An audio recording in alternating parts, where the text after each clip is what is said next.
और हजारों करोड़ से लोगों के सहयोग से जो मंदिर वहाँ पर आबू धाबी में निर्माण हो रहा है, निश्चित रूप से वो एक बहुत बड़ा हमारा धर्म का स्थान बनने वाला है, बहुत बड़ा पूज्य स्थान बनने वाला है।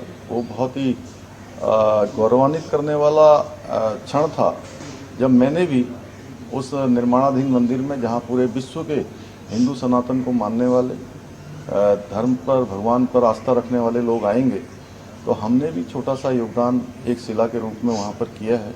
उस मंदिर को देखा है। जिस प्रकार से संयुक्त राज्य अमीरात के 7 राज्य हैं, उसी प्रकार से 7 शिखर भगवानों के नाम पर अलग अलग एक ही स्थान पर उनका स्थापित किया जा रहा है। उसका जल्दी हमारे देश के यशस्वी प्रधानमंत्री मोदी जी उसका लोकार्पण और वहाँ पर उद्घाटन करेंगे। निश्चित रूप से आज हमारी जो पताका है, एक भारत श्रेष्ठ भारत, आज दुनिया के अंदर जो भारत का मान सम्मान और वैश्विक रूप से पहचान बढ़ रही है, और हमारे प्रधानमंत्री जी का जो विश्व के अंदर अनेकों देशों में जो उनकी स्वीकारता बढ़ी है, और उसी का परिणाम है कि उस आबू धाबी में हिंदू मंदिर के निर्माण और उसके पहले दिन जब वहाँ पर उसका शिलान्यास हुआ था, तो यूएई सरकार के 3 मंत्रियों ने भी आकर वहाँ पर उसमें योगदान दिया है।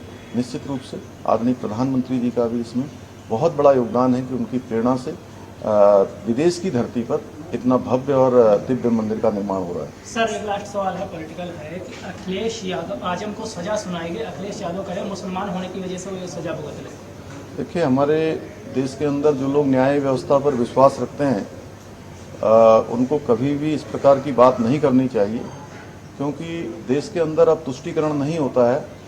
मोदी जी के शासनकाल में 2014 के बाद देश के अंदर सबका साथ, सबका विकास, सबका विश्वास और सबके प्रयास के आधार पर काम हो रहा है। अब तुष्टीकरण नहीं बल्कि संतुष्टीकरण पर काम हो रहा है। सर, एक सवाल और है, चुनाव है 5 राज्यों में, और जैसा कि देख रहे जो IND गठबंधन बना है, वहाँ जो उनके प्रत्याशी उतारे जा रहे हैं, वहाँ अन्य विपक्षी दल भी, जो उनका सहयोगी दल कह सकते हैं, वो भी अपने कैंडिडेट उतार रहा है। ऐसे में क्या लग रहा है कि ये एक छवि देखने के लिए मिल रही है कि IND गठबंधन आगे चल पाएगा कि नहीं चल पाएगा 24 में? देखिए, IND गठबंधन जिसके मूल में केवल और केवल अपने राजनीतिक दलों का अस्तित्व बचाना, अपने परिवारों का अस्तित्व बचाना, और देश के अंदर जिन्होंने लंबे समय तक शासन किया है, लंबे समय तक देश की सत्ताओं को, राज्यों की सरकारों को चलाने का काम किया है, वो उसको जनता पहले ही नकार चुकी है।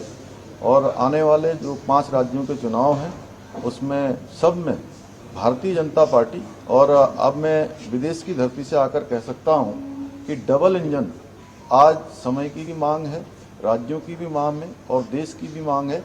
इसलिए लोग डबल इंजन की सरकार चुनेंगे, और दिल्ली में मोदी जी के नेतृत्व में सरकार चल रही है, आगे भी चलनी है, इसलिए राज्यों की सरकार भी वही बनाएंगे। कल मोदी कैबिनेट में एक बड़ा अहम फैसला लिया गया है, जो रबी फसलें हैं, 6 उन पे 7% MSP कर दिया गया। उत्तराखंड वासियों को कितना लाभ इससे मिलेगा? देखिए, मोदी जी के हर फैसले में देश के जन जन का कहीं न कहीं उनके लिए उसमें सोचा जाता है, और समाज में अंतिम छोर में खड़े हुए व्यक्ति को इन योजनाओं का लाभ मिले, और इस योजना का भी लाभ निश्चित रूप से देश के और उत्तराखंड के सभी लोगों को मिलेगा। धन्यवाद।